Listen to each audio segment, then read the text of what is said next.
What's up, guys? It's me again.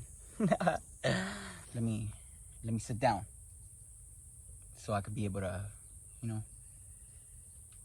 just talk freely.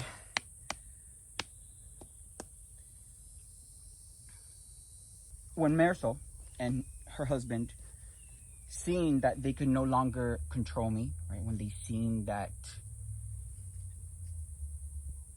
I'm not just gonna, sit there and allow them to disrespect me, to diminish me as a person. When they seen all that, they had to take it up a notch, right?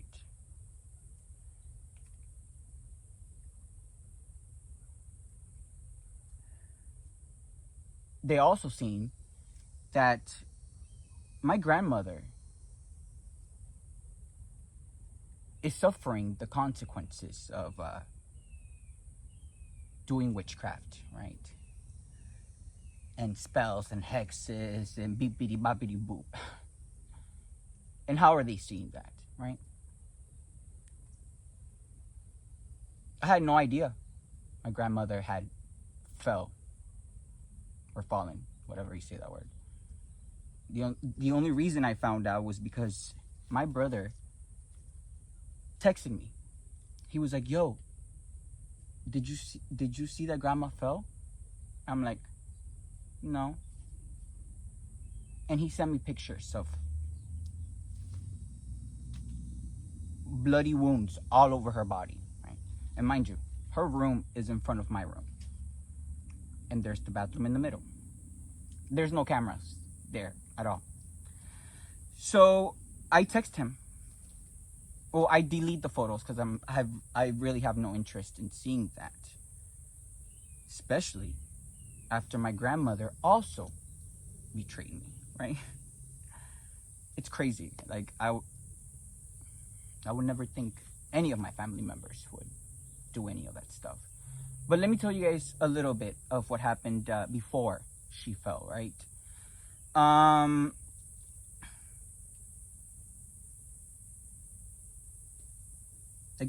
Like 3 months ago, my grandmother was speaking on the phone outside of the house in the little porch, and she had left the house door open, right? She didn't know that I could listen, right? And I'm not like the type of person that listens to people's conversations, no, but I heard my name and I heard what she was speaking about. I heard what she was describing, right? She was speaking to my aunt, my karmic aunt, my mother's sister, Mercedes Rodriguez. She was describing her, how I looked, right? How I looked so feminine, and that my brother had put me in my place when I first got here, basically saying that there was a fight between my brother and I, and she like dominated me. And no, all that is bullshit. No one dominated me. No one fought me, because I don't fight people, so no one should be touching me. And if that's ever the case, the popo will come. But anyways, she was just basically trying to make it seem like if he had some power over me. Anyway, so I listened to that. I go outside and I tell her, "What are you doing?" She shook. Her face is like, but that's how people get when they get caught up in lies, right? So I just don't speak to her again, right? Because that's what I do. When someone betrays me, especially after the love and energy and time that I've given them, then that is the end.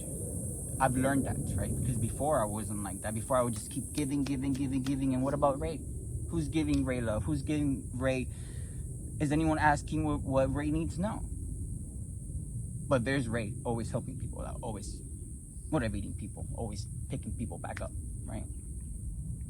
So I don't speak to her. even though we live in the same house. That's nothing to me, right?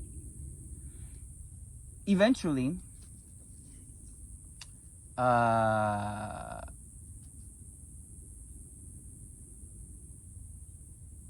like my mom and my stepdad, like this is when my mom and my mom and my stepdad were in speaking terms, like 2 or 3 months ago. They kept on telling me, "Oh, your grandma is so sorry. Your grandma's so sorry. Like, just forgive her." And I'm like, okay. Has she asked for an apology? Has she spoken to me after she was talking shit about me? No. So she could tell you all she wants, that she's sorry and this and that. But if I'm not giving that apology, right? If I'm not giving that apology, since I was the person that was being spoken about by my grandmother, then I have nothing to say. But come on, at this point, they're all working together, right? Trying to siphon energy and trying to plan sacrifices and trying to plan my demise and this and that.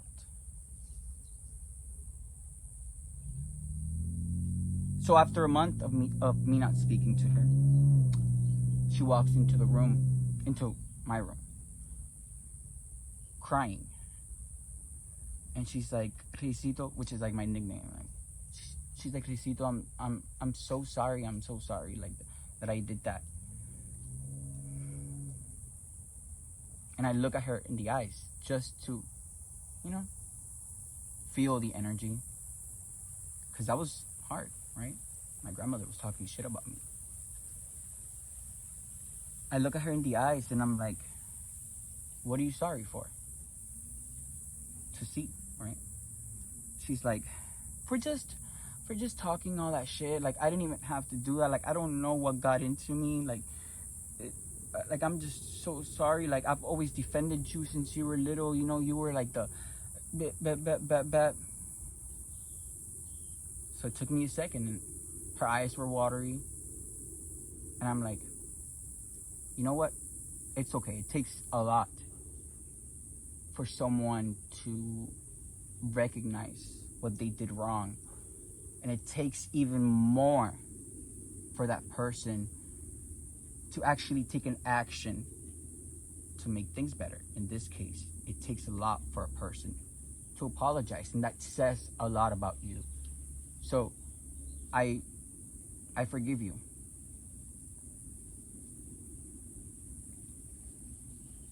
And we hug. And that's that. A week after, she's like walking outside. And I'm walking too. I'm always in nature. Beautiful butterflies right there. And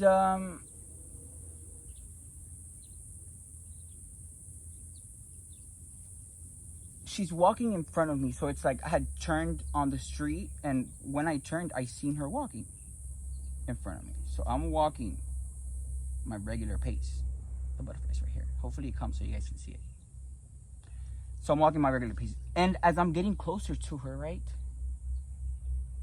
I hear her describing me. She's like speaking Spanish to my aunt.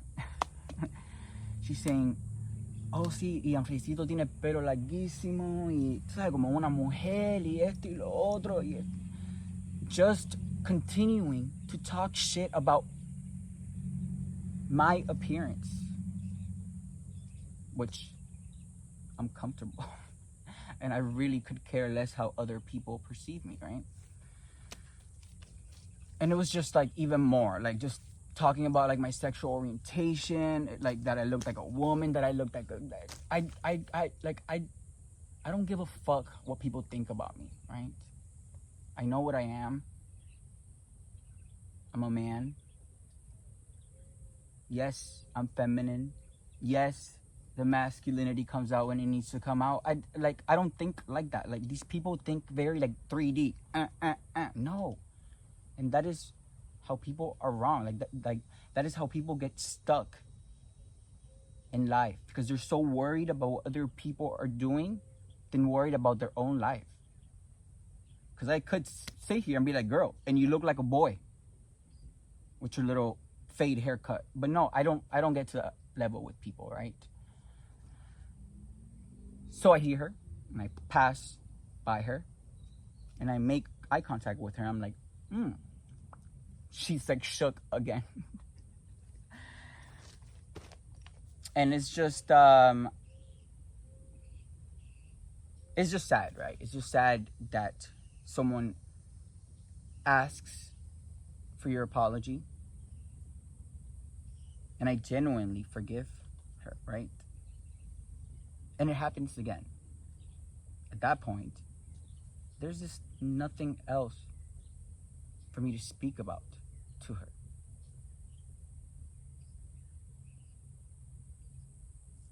And then like a month passed by again, and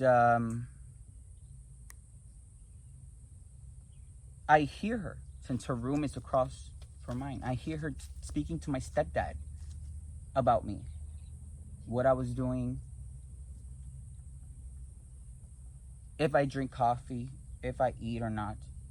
Because mind you, my mother, Marisol, and my stepfather have denied me food for the last 2 months. But it's okay, right? I've been spending a little bit of extra money on Ubers, on getting groceries. And plus, these people eat like animals. Like, your body's not supposed to hold all that rice and bread. That's why they look like that. That's why they continue to live in lack. Because if the first thing that comes to your mind is deny someone food or water, and girl, and you're like 50 something years old, you have not learned your lessons. A week after that is when I received, like a week or two, but it's after she was talking shit about me with my stepfather. And I hear her, and I even text my brother. I'm like, look, I heard her talking shit again, but I'm not even gonna say anything. I don't need this. I'm focused on my music, on my arts, on my spirituality. These people are focused on me while I'm focused on me. How weird does that sound? Like, child, anyways.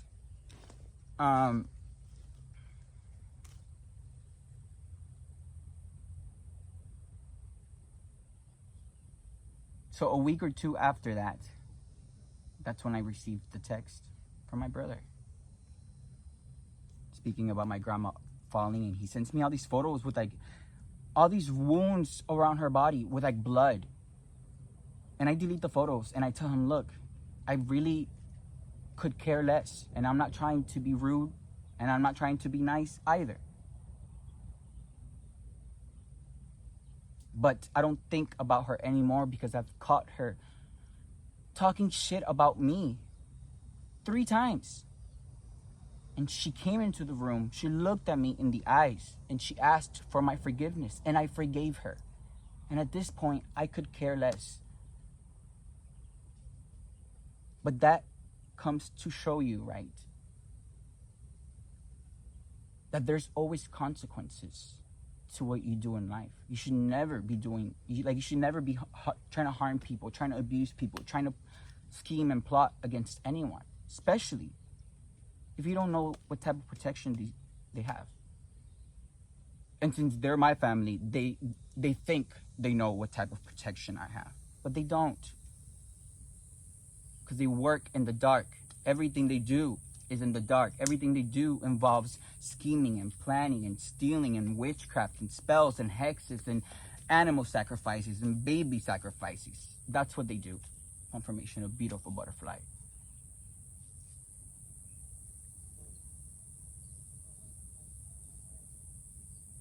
But that just comes to show you that karma does exist. Right?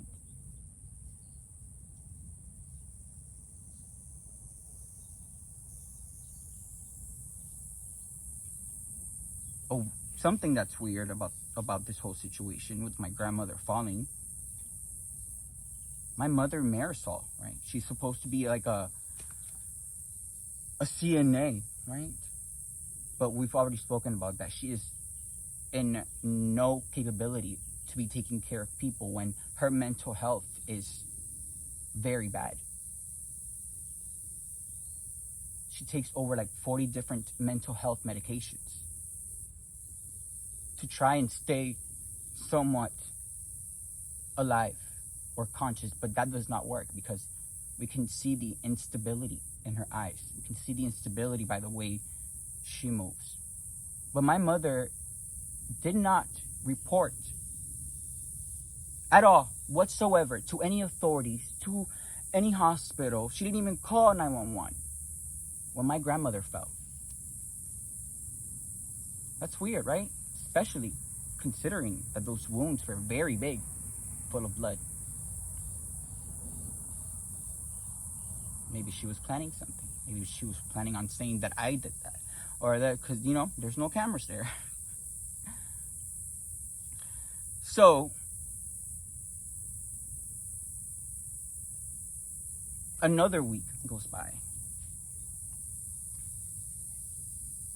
And I had just came back from walking my doggy Lucas. It was like around 6:30 p.m. or something like that. And usually by that time, I would have just stayed inside for a couple more hours. But when I tell you that I went back to the house, back into the room, I did something like, I don't know, eat or drink coffee or something. And something in my body told me to just get out of the house. When I get out of the house, I see this black SUV literally parked right there in the garage, like where the cars for the house are parked. Two big ass dudes, right, come out of that black Rivian. Is that how you say the name of the car? Rivian, whatever. Rivian SUV car. And they're wearing like scrubs, like if they're like surgeons, with the little hat, with the little mask. One was blue, the other one was like gray. At that point, when I see that, I'm like, oh, they're here for me, like, right? They're literally gonna go into the room, right, and do something to me, like inject me, like, especially since my mother has been telling everyone that I am crazy, that I want to kill myself, that I want to do this, that I want to do that. Yeah, it's easy for them to walk into the house, act like they're going to see my grandma because she fell, when my mother has not even called the ambulance or notified any authorities about her fall, which she has too. Those were severe wounds. So they could have easily said or acted that they were going to go help my grandma, and especially in a black SUV car. Like, where's the ambulance? Anyways. And those were not private doctors, right? My mother does not have enough money for that. So I immediately start calling 911 as I'm like walking, and I recorded it. Here's the video.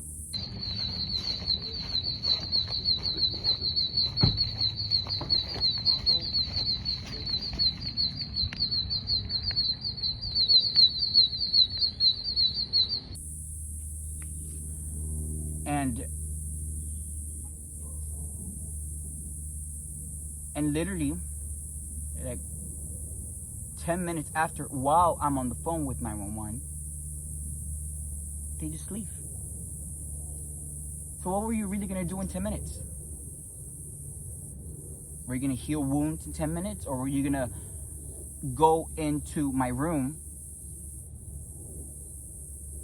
and inject me? Or beat me up? Or do something to me, or take me or something, where it would look like the next morning I was dead? And if you were to ask Marisol, my mother, or my stepfather, or my grandmother, they would have been like, I don't know, he killed himself. because that's what they have been telling everyone, which is why they were trying to build up this whole thing about my mental health and about my mental stability. So this plan that they had to murder me could have worked. But come on, when you're divinely protected, when you're a true chosen one, you just feel it and you do it.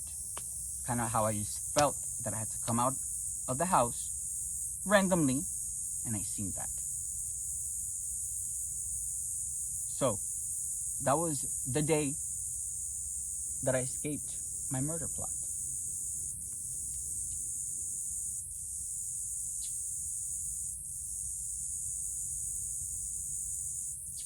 I called my brother after. My brother told me he's living with his girlfriend in Tampa. So I call him. I'm like, yo, like, this is what happened. La, la, la, la. All he says is, damn, bro. But at that moment, it's like, I didn't really understand, like, why he just said, damn. So I thought he was just kind of like understanding what I was saying. But no, it's like, how is a brother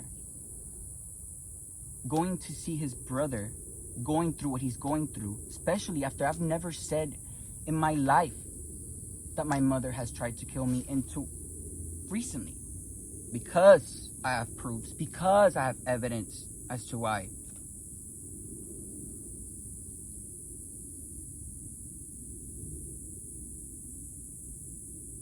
So if you're acting I'm busy with my life here, bro, all like nonchalant about something that is so serious,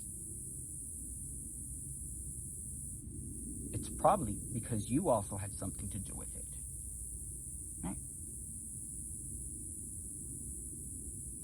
And I'm not saying that my brother had something to do with the planning of my murder, but my brother, Reynold Herrera, for sure had a lot to do with all of the smear campaign, with all of the character defamation, with also telling people that I was crazy, with also telling people that false things about me, that I date everyone, that I fuck everyone, that I do this, that I do that. These are, we have to understand the severity of these lies, right? Also, my brother Reynold Herrera, along with my mother Marisol, and my stepfather, and my real father, which has the same name as me, can't wait to change it. They all work together, right, to defame my character. And defaming my character was just the beginning process of them initiating my identity theft, right? They sold my identity to whoever, to get loans, to get this, to just that, to do their thing. Which is why my brother has no problem being nonchalant about it. We also have to understand that my brother used to be a police officer. My brother had access to a lot of information that regular people don't. Changing things in the system, making it look like it was me, making it look like I did this, making it look like I was here. When I have been in Los Angeles for 10 years, and prior to that I was in Sacramento for 4 years.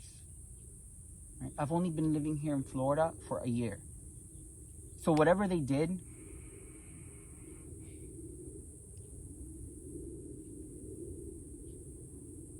it is proven. That is not me. I never did anything illegal.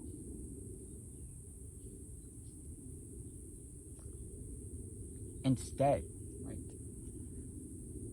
I've always helped my brother out with advice,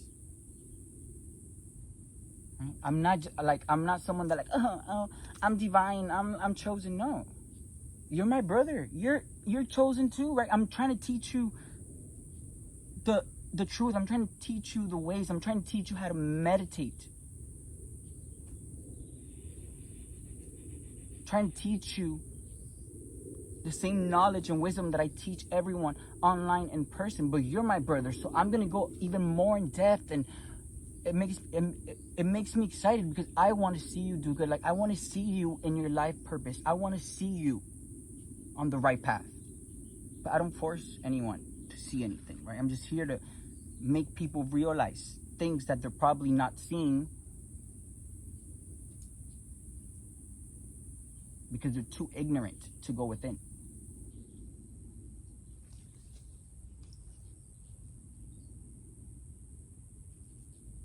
Like 3 or 4 months ago too, I was teaching my brother how to make beats, like music. Come on, I taught myself how to make music. I made my first EP with 5 tracks, and I made my whole album with 11 tracks, Revelation 11:27, available on all music platforms. So I was teaching my brother how to make music, right?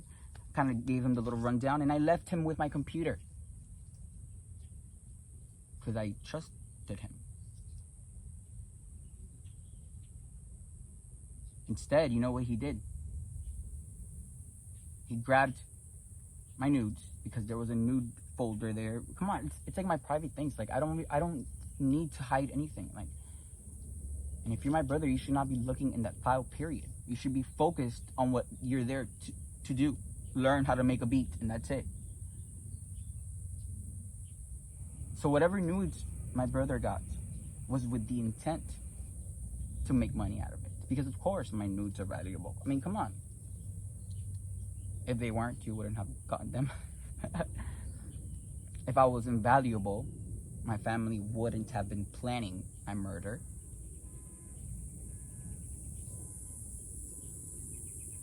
Come on. If I was invaluable, they wouldn't be hiding my money in their backyard. But yeah, guys.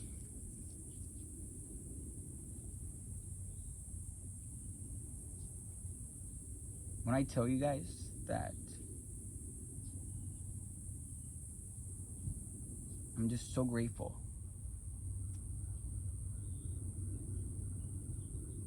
to have the ability to remain calm, remain focused,